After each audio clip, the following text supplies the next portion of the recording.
She looked him in the eyes, gently smiled and said, "I need someone who can offer stability, not a dream with no paycheck." Then she stood up, walked out of the cafe, and never looked back. 3 years later, she walked into the boardroom of a booming Silicon Valley startup, completely unaware that the founder she was about to pitch was the same man she left behind in a hoodie surrounded by paper scraps and unfinished code. But this time, he didn't need her to stay, because he had already chosen to stay for himself. The autumn sun washed over the MIT campus in shades of copper and gold, brushing the stone paths with falling leaves. Students rushed between buildings, laptops tucked under their arms, coffee cups clutched like lifelines.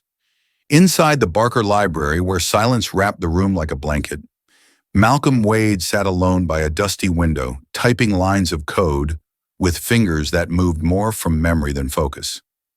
He wasn't the loud one in class. He didn't sit in the front row or raise his hand every time a professor posed a challenge. But if you looked closely, if you ever paid attention, you'd notice that Malcolm never missed a lecture, never arrived late, and never ever backed down from a hard problem. People said he had quiet ambition. What they didn't know was that ambition was the only thing keeping him from collapsing under the weight of everything else. Born and raised in the South Side of Chicago, Malcolm had known early on that success would never come gift-wrapped. His mother worked double shifts as a nurse, and the day his father collapsed from a stroke was the day Malcolm learned to fix a leaking pipe, make eggs, and study with sirens outside his window. He carried that upbringing like a scar, unseen but felt. At MIT, he had a full scholarship. It paid for tuition, housing, and a meal plan, but not the quiet shame of wearing the same 2 coats all winter. Not the feeling of scanning his debit card 3 times, praying it wouldn't be declined in front of classmates ordering $7 lattes. And yet, amidst all that, he fell in love. Camille Sinclair entered his life during a student volunteer event, tutoring underserved middle school kids in Roxbury. She was everything Malcolm wasn't: polished, confident, born into money. Her father owned half of Boston's skyline. Her weekends were yacht trips and charity galas. But when she smiled at Malcolm, there was no trace of superiority, only curiosity and something gentler. They started slow. Study dates turned into actual dates. She'd bring him homemade sandwiches wrapped in wax paper, and he'd tell her about the app he was building, EdSpark, a learning platform for kids who couldn't afford private tutors. "It won't make money fast," he'd always warn, "but it'll matter." And Camille would rest her chin in her hand, listening, like the world was pausing for him. For a while, it felt like they were defying gravity. Her friends didn't say it out loud, but their eyes said plenty. His roommate once joked, "Damn, bro, she's a Sinclair. You better build that app quick, or she'll upgrade to Wall Street." Malcolm had laughed it off, but somewhere deep, a seed of dread took root. Things shifted slowly, subtle at first. Camille's texts got shorter. The walks across campus became silent. She started mentioning things like long-term plannings and sustainability. Malcolm felt it, the space between them widening, not because they didn't care, but because they didn't fit into each other's timelines anymore. Still, he held on to hope, until that day at the cafe. It wasn't a fight. There were no tears, just a simple sentence delivered like a verdict: "I need someone who can offer stability, not a dream with no paycheck." Malcolm didn't argue. He didn't beg. He just nodded. And when she walked away, he stayed there, hands wrapped around a cold coffee mug, watching the steam fade into nothing. That night, he went back to the library instead of his dorm. Sat at the same window, reopened the same lines of code, but now they blurred. His fingers paused. For the first time since he was 14, Malcolm questioned if all of this, his idea, his dream, his entire uphill battle, was ever going to be enough. But he didn't quit. Not that night, not the next. He just grew quieter, more focused. And while the world kept spinning, while Camille moved on, Malcolm stayed right where she left him, in silence. But this time, the silence wasn't empty. It was building something. But building in silence can be brutal. In the weeks after Camille left, Malcolm slipped into a rhythm that felt more like survival than purpose. Wake up. Shower in the locker room before anyone else arrived. Code. Eat whatever was left from the communal fridge. Code again. Nap on the 3rd floor of the library in a corner where the security guard pretended not to notice him. People thought he was just grinding, the same way founders and overachievers always did at MIT. What they didn't see was how he avoided the cafeteria during peak hours, not because he didn't like people, but because he didn't want to see her. They didn't know that his bed had been empty for weeks, that he couldn't afford both rent and server costs, so he chose the one that might one day change the world. The failure from his last investor pitch still echoed in his head. He had stood in front of a panel, sweaty palms and all, and told them that kids from low-income neighborhoods deserved tools just as powerful as the ones the rich had. The lead investor chuckled. "It's a noble cause," he said, "but noble doesn't sell." That phrase stuck with him like gum on the bottom of his ambition. He started doubting himself, not just his app, but his very idea of what mattered. He'd built EdSpark from the ground up because he believed education should be a right, not a reward. But when no one backed him, when even Camille walked away, he wondered if maybe he was the only one who still believed that. His world narrowed. He stopped going to events, skipped lectures if he could find the notes online.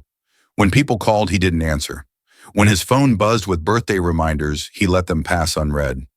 What was there to celebrate one night as he stared at his screen at 3 a.m.? A warning popped up: server storage almost full. He didn't have the funds to upgrade. He didn't even have enough left in his account to buy dinner the next day. So he did what he hadn't done in years.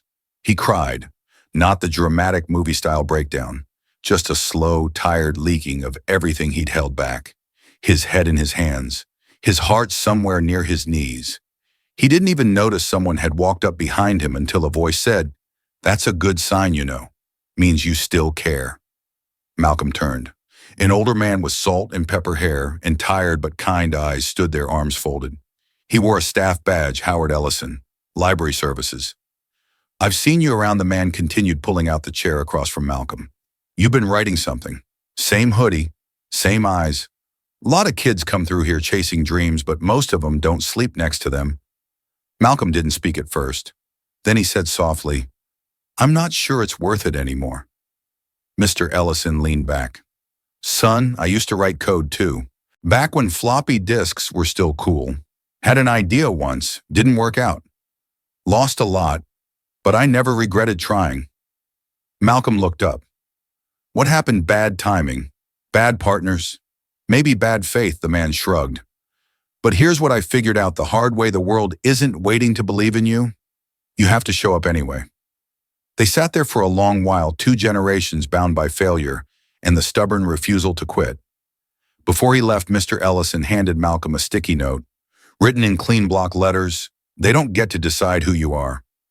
That night, Malcolm didn't cry. He didn't sleep either. He opened his laptop, deleted the old pitch deck, and started again from scratch. Not for investors, not for Camille, not even for the headlines, just for the kids. The next morning, he emailed 40 public school teachers across the state, introduced himself, offered free access to the alpha version of EdSpark. 2 replied. One of them asked, "Is this really free? What's the catch?" He wrote back, "No catch. I just believe your students deserve a fair start." He hit send, leaned back, and exhaled. The silence was still there, but now it felt like the beginning of something again. Malcolm didn't expect fireworks. He didn't imagine overnight miracles. When he hit send on those first few emails to teachers, he did it the way a person tosses a message in a bottle, quietly, without expectation, just the hope that someone somewhere might find it and read past the first line. The days that followed were unremarkable on the surface. He still slept in the library's far corner, still ate cereal from paper cups, still coded for 12 hours at a stretch. But something had shifted, not in the world outside, but in the way he carried himself. It was as if that tiny flicker of response, those 2 teachers who had replied to his email, had relit a candle that hadn't burned for weeks. He rewrote EdSpark's interface to make it simpler, more intuitive. He built modules that didn't require fancy devices or high-speed internet. He recorded his own voice reading lessons, adding warmth where textbooks felt cold. He wasn't building for venture capitalists anymore. He was building for 12-year-old girls in Detroit who shared one Chromebook among 5 siblings. For kids in Mississippi who read under streetlights because there were no lamps at home. And when he sent updates to the teachers who had responded, one of them, Mrs. Green, a 5th-grade science teacher from Flint, Michigan, wrote back this time with more than a thank you. She sent him a scanned drawing from one of her students, a stick figure holding a tablet, a speech bubble saying, "Thank you, Mr. EdSpark man." Malcolm stared at the crooked lines and shaky handwriting longer than he'd ever looked at any report card or paycheck in his life. Then slowly more teachers started responding. First 5, then a dozen. One forwarded his email to a colleague in Arizona, another shared it in a private Facebook group for public school educators.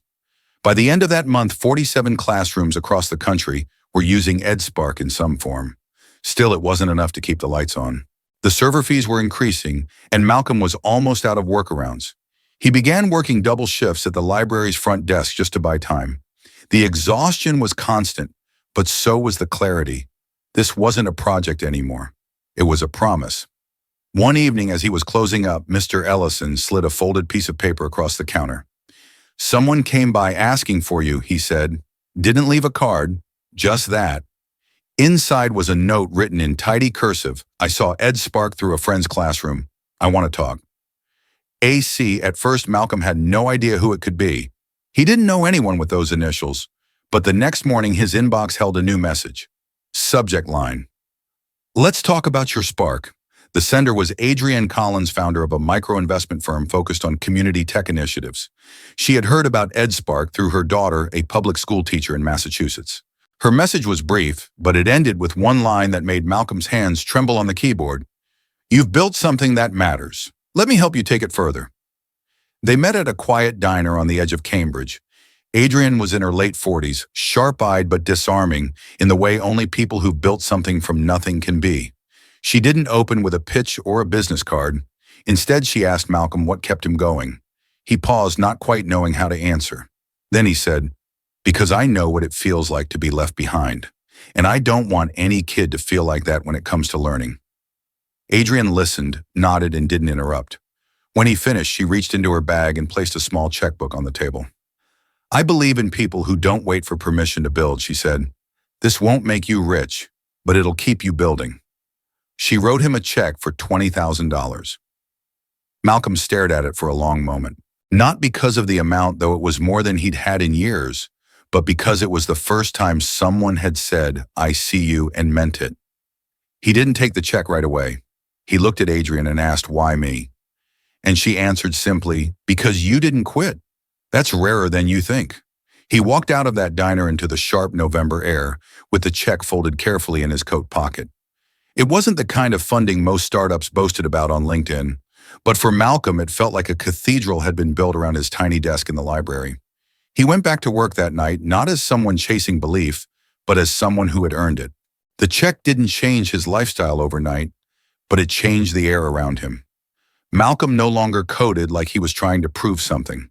He coded like a man finally walking a road he'd spent years carving with his own hands. With Adrienne's investment, he bought his own server space, hired a freelance UX designer from his alumni network, and offered a modest stipend to one of the undergrads who'd always admired his quiet persistence. For the first time, EdSpark looked less like a dream stitched together in the shadows and more like a real breathing product. Teachers began sharing feedback videos. One classroom in Baltimore recorded their students clapping every time Malcolm's voice came on during a reading module. A principal in El Paso called him just to say thank you, then paused as if unsure how to put gratitude into words. Malcolm listened to all of it. He saved every message, every clip. When doubt crept in during the long nights, he'd play those videos and remind himself who he was building for. But growth brought new complications. EdSpark was now in over 100 classrooms across 8 states. The platform needed scaling marketing structure, things Malcolm had read about but never led. Adrienne introduced him to a network of mentors, including one former education startup founder who took Malcolm under his wing. Slowly, Malcolm learned to speak the language of growth without sacrificing the purity of his mission. That's when EduNext called. A mid-sized venture capital firm known for backing edtech companies with purpose, EduNext had gotten wind of EdSpark through a teacher-led webinar. Their offer wasn't astronomical by Silicon Valley standards, but it was enough to change everything. $750,000 in seed funding, equity negotiation on the table, and full independence on product direction. Malcolm flew to San Jose for the first time in his life. The plane ticket felt surreal in his hand, his name printed not on a job application or a campus ID, but as a founder. On the flight, he sat by the window and watched the country unfold beneath him. cities he had never visited, neighborhoods he might one day impact. When he landed, he walked through the glass doors of Edunek's office in secondhand dress shoes and the same notebook he'd carried since freshman year. The deal closed 2 weeks later. Back in Cambridge, he signed the lease on a small office space with bare white walls and buzzing fluorescent lights. He didn't decorate, didn't order fancy furniture. Just one table, 3 chairs, 2 laptops, and a bulletin board with every note drawing or thank you card he'd received. On the glass door outside, he applied the vinyl letters himself. Ed Spark Learning is a right, not a luxury. He was reviewing platform metrics one afternoon, listening to Miles Davis through half-broken headphones when the door opened. He didn't look up right away, assuming it was his junior dev coming in late from lunch. "Excuse me," a familiar voice said, hesitant. He froze. It had been 3 years since he heard that voice, smoothed by education, polished by privilege, now carrying the strange tremor of unfinished conversations. He turned slowly. Camille stood in the doorway, her expression flickering between surprise, guilt, and something softer, regret maybe. She held a leather-bound notebook in her arms like a shield. I didn't know this was your company," she said, eyes scanning the room. "I'm here as part of a media team. We're doing profiles on emerging founders in education." Malcolm said nothing at first, not because he didn't know what to say, but because too many things came rushing in at once. The cold coffee, the silence after she walked away, the nights in the library, the email with a check that changed everything. He stood up calmly. "Hi, Camille," he said. "It's been a while." She nodded, hesitant. "I didn't expect this." He offered a small smile. Not sharp, not smug. Just real. Most people didn't. A silence settled between them. Not the aching kind, but the kind that comes when two people realize they're no longer standing in the same place, not emotionally, not professionally, not even as memories. "I came here for a story," she said softly. "But I think I might have walked into one I already left." He tilted his head. "Maybe. But that chapter's done." She didn't protest, just smiled faintly and turned to leave. At the door, she paused and looked back. "You did it," she said. "No," he replied. "I'm still doing it." She nodded, then disappeared into the street. Malcolm sat down again. The Miles Davis track had changed. The horns were warmer now. He leaned back, closed his eyes for a second, and let it wash over him. Malcolm didn't move for a while after Camille left. He just sat there, the music curling around the edges of the quiet room, not trying to make sense of what had happened, just letting it be. He wasn't angry. He wasn't triumphant. If anything, he felt whole, like something that had once been left open had gently finally closed without force. Success didn't look like what he thought it would. It didn't announce itself with champagne or grand speeches or headlines that made people remember your name. Instead, it unfolded slowly, almost modestly through early mornings, spent fixing bugs through thank you notes from school districts in towns he couldn't pronounce, through conversations with teachers who called not to praise, but to ask if he'd consider building a module for ESL students or kids with dyslexia. He didn't say yes to everything, but he always listened. That he'd learned was the real currency in this space, not valuation, not virality, but the ability to listen deeply and respond honestly. When Ed Spark crossed the threshold of serving 10,000 students, his team, now just 5 people, suggested throwing a small celebration. Malcolm agreed on one condition: they'd hold it in Southside Chicago, in the same community center where he took his first computer class at age 11. They rented folding chairs and brought in pizza. No press, no branded banners, just teachers, parents, and a room full of kids with mismatched socks and glowing eyes running toward laptops like they were Christmas presents. Malcolm stood off to the side for most of it, talking quietly with parents, making sure the tech was running, helping one boy reset a forgotten password. He wasn't the center of attention. That was never the point. Later that evening, someone tapped his shoulder. It was a young girl, maybe 9 or 10, holding a crumpled piece of paper. "Are you Mr. Spark?" He laughed softly. "Something like that." She handed him the paper, an essay she had written in school titled, "Who I Want to Be." In it, she had drawn herself standing beside a man holding a laptop beneath the words, "I want to be like the man who helped me believe I'm smart." Malcolm folded the page carefully and tucked it into his wallet. After that, things picked up fast. A documentary team requested to film a day in the life segment. A national education nonprofit asked him to join their advisory board. The governor's office sent an invitation to attend a roundtable on equity in digital learning. He declined most of them, not out of arrogance but out of principle. He didn't want to become a symbol. He wanted to stay close to the work, to the screens, with cracked corners, to the teachers still printing worksheets at home because their schools couldn't afford enough copies. But one invitation made him pause. MIT, his alma mater, wanted him to return and speak to incoming freshmen about resilience and innovation. At first he hesitated. The campus held memories both beautiful and bruising. The cafeteria where Camille once slid her hand into his. The hallway where he stared at rejection emails on his phone. The library where he practically lived. But eventually he said yes. The night before the talk, he arrived early and walked the campus alone. It looked smaller somehow, less intimidating. The library was still there, still quiet, still home to dozens of students hunched over books and screens, chasing dreams in silence. He stood outside the same corner where he used to sleep, watching a kid nap on the same couch he once claimed as his own. He didn't wake him, just smiled and slipped a $20 bill between the cushions.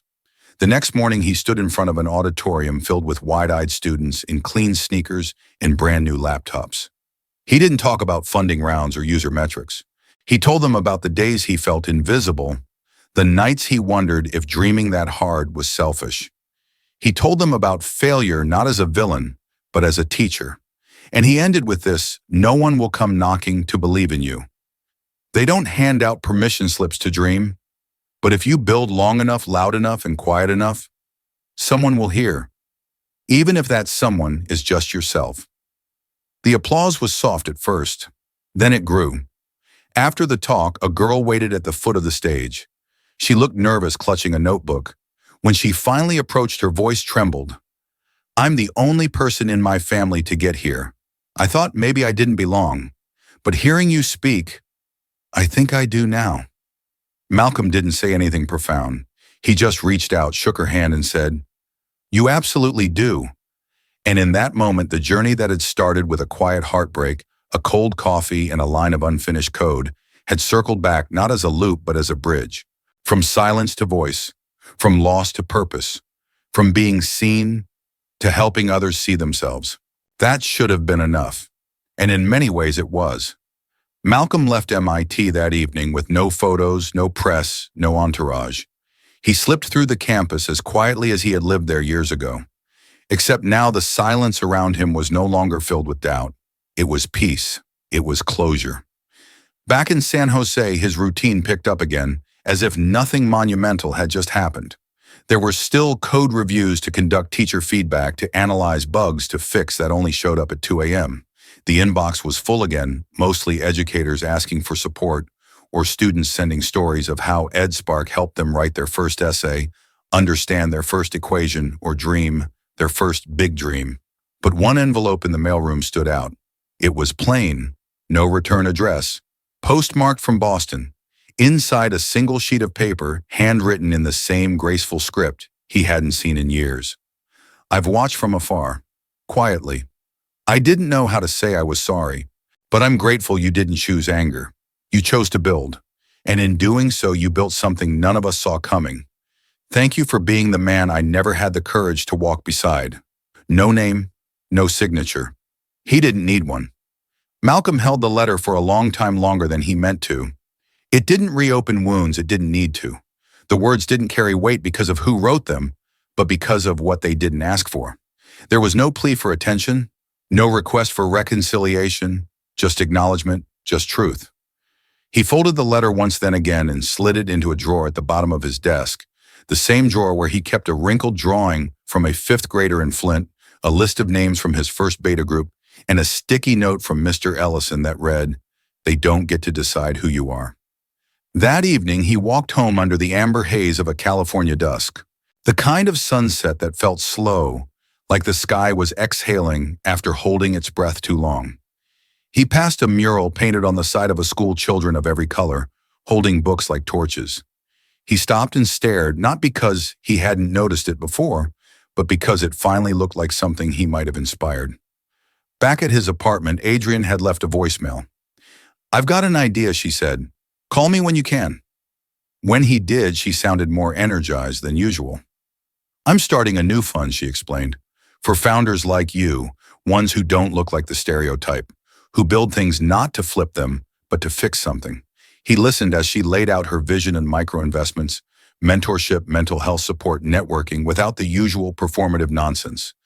And I want you, she said, not just as a success story, as a partner, as a co-founder. It caught him off guard, not the opportunity, but the word, partner. He thought about it that night while sipping tea on his balcony, city lights blinking like neurons in the dark.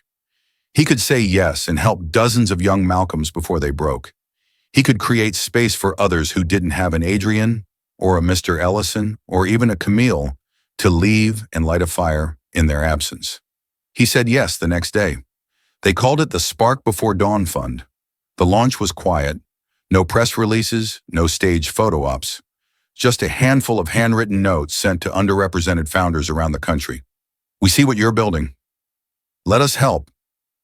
Later that week, Malcolm returned to the library at MIT once more, not for a talk, not for a tour, just a visit. The couch was still there, aged now, the cushions a little thinner. He walked up to the librarian's desk and asked if they'd consider dedicating it. Who do the librarian asked, amused. No one important, he replied. Just someone who learned to stay when everyone else left. They agreed. A small plaque was mounted weeks later, barely noticeable unless you were looking for it. It read, "For the quiet ones who never stopped trying." Malcolm visited it one more time before flying back to San Jose. He sat for a moment, not long, just enough to let memory pass through him like breath, and then stood, nodded once, and left. No fanfare, no music swelling. Just a man who had built something in the dark, and finally knew the light wasn't something he had to chase anymore. It was in him now. That quiet light, once so dependent on others to reflect it back, had become self-sustaining. Not loud, not performative, but steady, like breath, like truth. Back in San Jose, life settled into a rhythm that surprised even Malcolm with its simplicity. The office grew modestly 10 employees, now all chosen not for resumes, but for how well they listened. They still didn't have beanbags or kombucha taps or VC-sponsored offsites. What they had were emails, real ones from real people. A grandmother in Alabama who homeschooled her grandchildren using EdSpark modules. A guidance counselor in Tulsa who said the platform had kept 5 kids from dropping out. And every now and then a note written in crayon addressed simply to the Spark guy. Malcolm read everyone. He responded to as many as he could, usually late at night when the world had gone quiet and the inbox was the only thing still awake. Sometimes he'd linger on certain words, ones like hope belonging finally. They weren't compliments. They were confessions whispered by people who, like him, had once needed something steady to hold on to. On the 3rd anniversary of EdSpark's public launch, they held a small event, not a gala, not a campaign, just a gathering. Teachers flew in from all over the country. Some brought students. One arrived with her entire class in matching t-shirts that said, "We're not behind. We're building." No one told them to wear that. It came from the kids. Malcolm stood near the back, leaning against a column, not trying to be seen. But when the host called him up to say a few words, he walked to the front, slowly hands in pockets as if still deciding whether he belonged up there. He didn't have a speech prepared. He never did. He looked out at the crowd, not just of supporters, but of stories, and said, "I used to think success would feel like arrival, like walking through a door and finally being inside. But it doesn't. Not really. It feels more like standing in the hallway and deciding to keep holding the door open." There was a beat of silence, and then applause, not roaring, not choreographed, but warm like waves reaching the shore. After the event, as the team packed up folding chairs and volunteers collected stray notebooks, Malcolm sat alone for a moment near the edge of the courtyard. The lights were dimming the sky, folding into twilight. A boy no older than 10 wandered over and sat beside him, swinging his legs over the edge.